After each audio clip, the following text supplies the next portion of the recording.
سورہ ہجر کے پہلے رکوع میں، جس کا ترجمہ ہم کر چکے ہیں، 2 مرتبہ قرآن حکیم کے لیے لفظ آیا ہے الذکر، اس کی طرف خصوصی توجہ کی ضرورت ہے۔ ایک تو یہ کہ خود اللہ تعالیٰ نے فرمایا انا نحن نزلنا الذکر وانا لہ لحافظون، ہم نے ہی یہ ذکر، یہ قرآن نازل کیا ہے اور ہم ہی اس کے محافظ ہیں۔ اور ایک مرتبہ آیا ہے کہ جو آپ کے مخالفین تھے اور جو استہزاء کر رہے تھے، انہوں نے مذاق اڑاتے ہوئے کہا یا ایھا الذی نزل علیہ الذکر انک لمجنون، اے وہ شخص کہ جس کا گمان ہے کہ اس پر الذکر نازل ہوا ہے، ہم تو سمجھتے ہیں کہ تمہارا دماغی توازن ٹھیک نہیں رہا، یا یہ کہ تم پر کسی آسیب کا سایہ آ گیا ہے۔ یہ مجنون کی وضاحت بھی سمجھ لیجئے، مجنون جن سے بھی بنا ہے۔ جن کہتے ہیں عربی زبان میں مخفی شے کو، اس لیے جنین کہلاتا ہے وہ بچہ جو ابھی رحم مادر میں ہے، جو نظر نہیں آتا، چھپا ہوا ہے، معلوم تو ہے کہ بچہ ہے، پیٹ میں ہے، لیکن یہ کہ جنین ہے، وہ ابھی وہ چھپا ہوا ہے۔ اسی سے لفظ جنت بنا ہے۔ جنت جو ہے زمین کا وہ ٹکڑا ہے جس پر خوب درخت ہوں، پودے ہوں، گھاس ہو، تو زمین چھپی ہوئی ہو، زمین ڈھکی ہوئی ہے، زمین جو ہے نمایاں نہیں ہے۔ جنت وہ ہے۔ جن علیہ اللیل کا آیا تھا کہ جب حضرت ابراہیم کا تذکرہ تھا، جب رات نے اس پر تاریکی کا پردہ طاری کر دیا تو گویا کہ ہر شے چھپ گئی۔ تو یہ جو جن کسی پر آ جانا، جس کو ہم کہتے ہیں اس پر کو آسیب کا سایہ ہو گیا، تو مجنون کے معنی یہ بھی تھے۔ اور مجنون اس کو بھی کہتے تھے کہ جس کا دماغی توازن ٹھیک نہ رہا ہو۔ اور یہ بات خاص طور پر نوٹ کرنے کی ہے کہ یہ بات اصل میں حضور کے بارے میں بالکل ابتدائی دور میں کہی گئی تھی، اور اس کے کہنے والوں میں وہ لوگ بھی تھے کہ جو معاندانہ انداز میں نہیں بلکہ ہمدردانہ انداز میں کہہ رہے تھے۔ یعنی بالکل شروع میں جب حضور نے دعویٰ کیا نبوت کا اور فرمایا کہ اس طرح میں تھا وہاں غار حرا میں، اور وہاں فرشتہ آیا ہے، جبرائیل آیا ہے، تو بہت سے لوگوں کو گمان ہوا کہ معلوم ہوتا ہے کہ کوئی بدروح، کوئی آسیب کا سایہ ہو گیا ہے انہیں۔ تو اس حوالے سے اس میں صرف مخالفت ابھی نہیں تھی، بلکہ اس میں ان کے لیے واقعتاً ایک بالکل چونکہ نئی بات تھی، لہٰذا یہ کہنے کا معاملہ جو ہے اس پہلو سے بھی تھا کہ اچھے بھلے آدمی تھے، ہم سوچتے تھے کہ واقعی یہ کئی دن جا کے مراقبے کرتے ہیں، اب یہ رہتے ہیں وہاں غار میں اکیلے تنہا دن رات، تو کہیں کچھ ہو نہ جائے تو معلوم ہوتا کچھ ہو گیا ہے، تو کوئی نہ کوئی جنون عارضہ ہو گیا ہے یا جن کا سایہ ہو گیا ہے۔ تو اس لفظ کو بھی سمجھ لیجئے، اور جو بتانا تھا وہ یہ ہے کہ سورہ نون جو کہ بالکل ابتدائی دور میں نازل ہوئی ہے، جس کا نام سورہ قلم بھی ہے، 29ویں پارے کی دوسری سورت، اس میں بھی یہی بات جو ہے کہی گئی ہے۔ اسی کے حوالے سے میں آپ کو بتا رہا ہوں کہ یہ سورہ مبارکہ جو ہے بالکل ابتدائی دور کی صورتوں میں سے ہے، اسی مشابہت کی وجہ سے۔ قرآن مجید کا ذکر ہونا اس معنی میں ہے، کئی مرتبہ واضح کر چکا ہوں کہ قرآن کا فلسفہ یہ ہے کہ جو ایمانی حقائق ہیں، خاص طور پر اللہ کی ذات کا علم اور اس کی صفات کا علم، وہ روح انسانی کے اندر موجود ہے، بس صرف اس پر ظہول کا پردہ طاری ہو گیا۔ جیسے آپ کو کوئی چیز پہلے معلوم تھی، اب یاد نہیں رہی، معلوم تھی لیکن اب بھول گیا۔ بھولنے کا مطلب کیا ہے کہ وہ آپ کی یادداشت کے ذخیرے میں کہیں نیچی اتر گئی ہے۔ وہ حافظ خانہ جو ہے، ہر انسان کی میموری جو ہے، اب اس کے نہ معلوم کتنے تہہ خانے ہیں، ان میں کسی نچلے تہہ خانے میں جا کر چھپ گئی ہے، وہ آپ کے شعور کی سطح پر نہیں ہے۔ تو کوئی چیز جس کا اس سے تعلق ہو، وہ اگر سامنے آئے گی تو فوراً وہ چیز یاد آ جائے گی۔ ایک دوست سے سال ہو گئے ملاقات نہیں، کبھی خیال بھی نہیں آیا، بھول گئے آپ اس کو، لیکن اچانک کبھی اس نے کوئی رومال آپ کو دیا تھا، کوئی قلم دیا تھا، آپ نے ٹرنک میں رکھا ہوا تھا، ٹرنک کھولا، وہ قلم یا رومال دکھائی دیا، فوراً دوست یاد آ گیا۔ تو یہ قلم یا یہ رومال جو ہے یہ آیت ہے، یہ نشانی ہے، اس نشانی سے آپ کو ایک بھولی بسری بات یاد آ گئی۔ اسی طرح یہ آیات آفاقیہ، آیات انفسیہ، آیات قرآنیہ، یہ آیات ہیں، نشانیاں ہیں یاد دلانے کے لیے، تاکہ اللہ یاد آ جائے۔ حقیقت میں اللہ تعالیٰ کا علم اور اللہ کی معرفت سوئی ہوئی ڈورمنٹ پوزیشن میں، ڈورمنٹ کنڈیشن میں ہماری روح میں موجود ہے۔ تو الذکر، دی ریممبرنس یا دی ریمائنڈنگ، یہ اصل میں وہ چیزیں کہ جو روح انسانی کے اندر موجود ہیں، لیکن جن پر ظہول کے اور نسیان کے پردے پڑ گئے ہیں، ان پردوں کو ہٹا کر تازہ کرنا۔ وَلَقَدْ جَعَلْنَا فِي السَّمَاءِ بُرُوجًا، اور ہم نے آسمان میں برج بنائے۔ یہ بھی ابھی ہم نہیں کہہ سکتے کہ ان کی اصل حقیقت کیا ہے۔ یہ بھی آیات متشابہات میں سے شمار ہوں گے۔ وَزَيَّنَّاهَا لِلنَّاظِرِينَ، اور ہم نے اسے مزین کر دیا ہے آسمان کو اور برجوں کو دیکھنے والوں کے لیے، جو بھی ستارے نظر آتے ہیں، کیا رنگا رنگ نقشہ آسمان پر نظر آتا ہے۔ وَحَفِظْنَاهَا مِن كُلِّ شَيْطَانٍ رَجِيمٍ۔ البتہ اب یہ وہ بات ہے جو ایمان بالغیب کے حوالے سے ہمیں ماننی ہوگی کہ ان ستاروں کا ایک کام یہ بھی ہے کہ اللہ تعالیٰ نے ان کو گویا کہ پہرے کی جگہیں بنایا ہے، ہم نے حفاظت کی ہے ان کی ہر شیطان رجیم سے، جو بھی شیطان مردود ہے اس کی طرف سے حفاظت کا یہ سارا سامان ہے کہ جو آسمانوں میں کیا گیا ہے۔ اب اس کے لیے آج میں چاہتا ہوں کہ وہ بات آپ سمجھ لیں اچھی طرح، کہ جیسے آپ آگے آ بھی جائے گا کہ انسانوں کی تخلیق جو ہے وہ تو یوں سمجھیے اس کائنات کے تخلیق کے اعتبار سے بڑی ریسنٹ شے ہے، بڑی ماضی قریب کی بات ہے۔ انسانوں سے بہت پہلے جنات پیدا کیے گئے تھے، جنات سے بہت پہلے ملائکہ پیدا کیے گئے تھے، اور انسانوں کی ارواح بھی اسی دور میں پیدا کی گئیں جبکہ یہ ملائکہ پیدا کیے گئے تھے۔ تو جتنی مخلوقات کو ہم جانتے ہیں، بہت سی مخلوقات اب بھی ایسی ہوگی کہ جس کا ہمیں کوئی شعور نہیں، ادراک نہیں، ہم جانتے ہی نہیں۔ جیسے ابھی ہمیں ریسنٹلی معلوم ہوا وائرس بھی کسی بلا کا نام ہے، اس سے کچھ پہلے ہمیں معلوم ہوا بیکٹیریا بھی کسی چیز کو کہتے ہیں، ورنہ یہ کہ ان چیزوں کا کوئی علم ہمیں نہیں تھا۔ ابھی پتہ نہیں اور کیا کیا چیزیں ہیں کہ جو ظہور میں آنے والی ہیں، لیکن جو چیزیں بھی آج تک ہم جانتے ہیں ان میں یوں سمجھیے کہ جن ہستیوں میں خود شعوری ہے، سیلف کانشسنس، وہ 3 مخلوقات ہیں صرف، ملائکہ، جنات اور انسان۔ باقی جو حیوانات ہیں زمین کے اوپر، چاہے وہ بر کے ہیں یا بحر کے ہیں یا ہوا کے ہیں، فضا کے ہیں، پرندے ہوں یا زمین پر چلنے والے خشکی کے جانور ہوں یا دریا میں اور سمندر کے اندر جو بھی حیوانات ہیں، مچھلیاں ہیں یا اور جاندار ہیں، ان سب میں شعور تو ہے، خود شعوری نہیں ہے۔ البتہ یہ کہ ترتیب یہی ہے کہ پہلے جنات پیدا کیے گئے اور وہ چونکہ آگ سے پیدا کیے گئے تھے، تو ان کے اندر پوٹینشل جو قوت ہے وہ ہم انسانوں کے مقابلے میں بہت زیادہ ہے، اور ان کی رسائی اس کائنات میں بہت دور تک ہے۔ مثلا میرا یہ گمان ہے، باقی چیزیں تو میں خاص وثوق سے کہہ رہا ہوں، لیکن میرا گمان یہ ہے کہ جو سولر سسٹم ہے، چونکہ ہماری اس پوری جو ہماری یہ فیملی ہے، یہ خاندان ہے، جو یہ سولر سسٹم ہے، سورج کا کنبہ کہلاتا ہے، تو اس کا جو منبع سرچشمہ ہے وہ سورج ہے، اور معلوم ہوتا ہے کہ اسی کی آگ سے اور اسی کی لپٹ سے اور جنات کی تخلیق ہوئی ہے۔ تو یہ جنات، سولر سسٹم پورا کا پورا جو ہے وہ جنات کے دائرے میں داخل ہے، وہ اس میں آ جا سکتے ہیں۔ اس کے لیے انہیں کسی راکٹ کی ضرورت نہیں، کسی مشین کی ضرورت نہیں، کسی ذرائع کی ضرورت نہیں، بلکہ اس کی استعداد ان کے اندر موجود ہے۔ یہ پھر اپنی اس استعداد سے فائدہ اٹھا کر اس سے آگے جب ملائکہ کے ذریعے سے کچھ احکام اترتے ہیں، آسمان سے اللہ تعالیٰ کی کوئی تدبیر ہے، ملائکہ کے حوالے کیے گئے ہیں،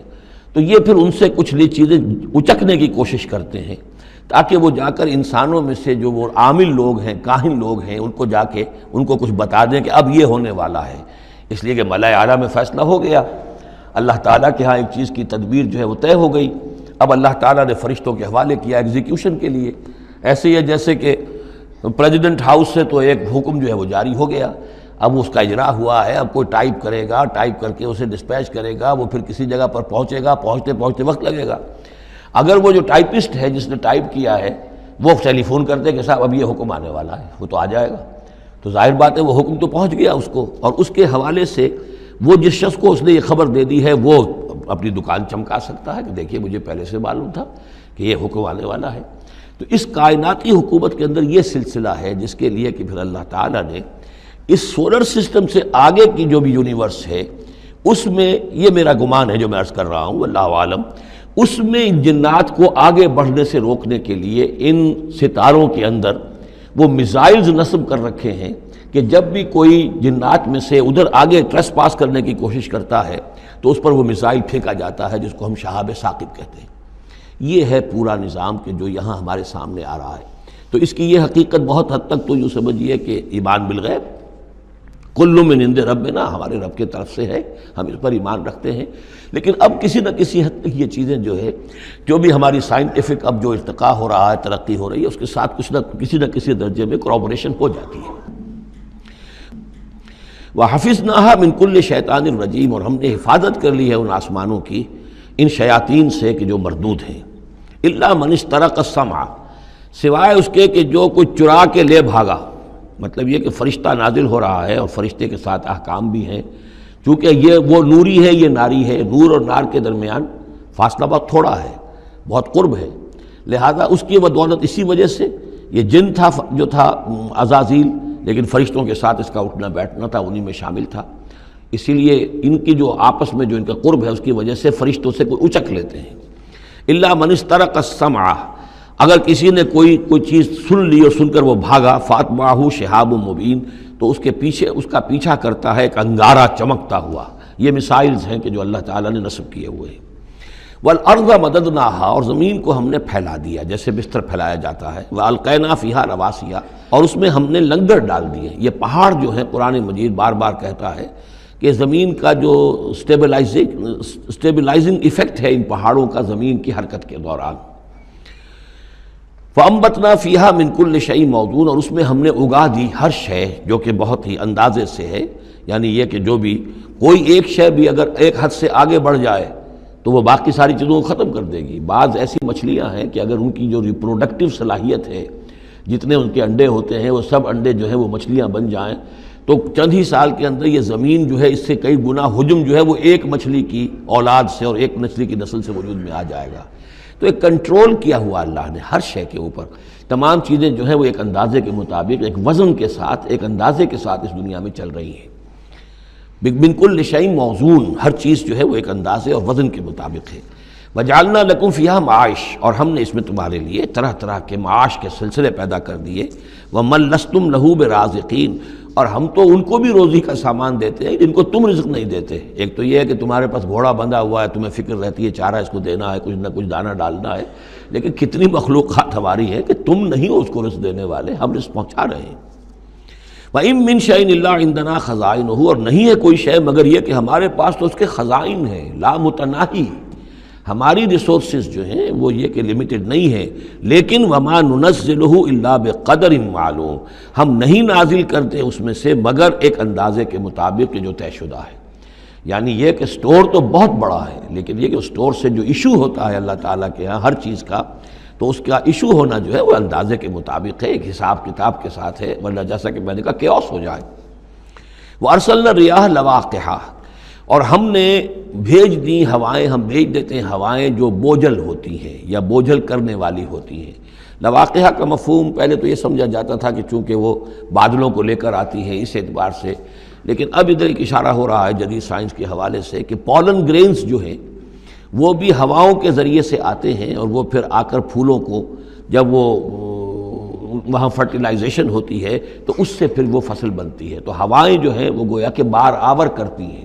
اور اس طریقے سے یہ نباتاتی نظام چل رہا ہے۔ فَأَنزَلْنَا مِنَ السَّمَاءِ مَاءً، پھر ہم نے اتار دیا آسمان سے پانی، فَاسْقَيْنَاكُمُوهُ، پھر ہم نے وہ پانی تمہیں پلایا، تمہارے پینے کے لیے بندوبست کیا۔ وَمَا أَنْتُمْ لَهُ بِخَازِنِينَ، اور دیکھو تم اس کا سٹور نہیں کر سکتے، اس کا خزانہ نہیں بنا سکتے۔ کہاں کس طرح بناؤ گے خزانہ؟ واقعہ یہ ہے کہ یہ جو واٹر سائیکل ہے اس دنیا میں، یہ بھی اللہ تعالیٰ کے عظیم، یعنی سمجھیے کہ کرشموں میں سے اور اللہ کے معجزات میں سے بہت بڑا معجزہ ہے کہ یہ جو ہمارے پہاڑوں کے اوپر اتنے بڑے بڑے گلیشیئرز ہیں، یہ کیا ہے؟ یہ واٹر سٹوریج ہے، ٹینکس ہے۔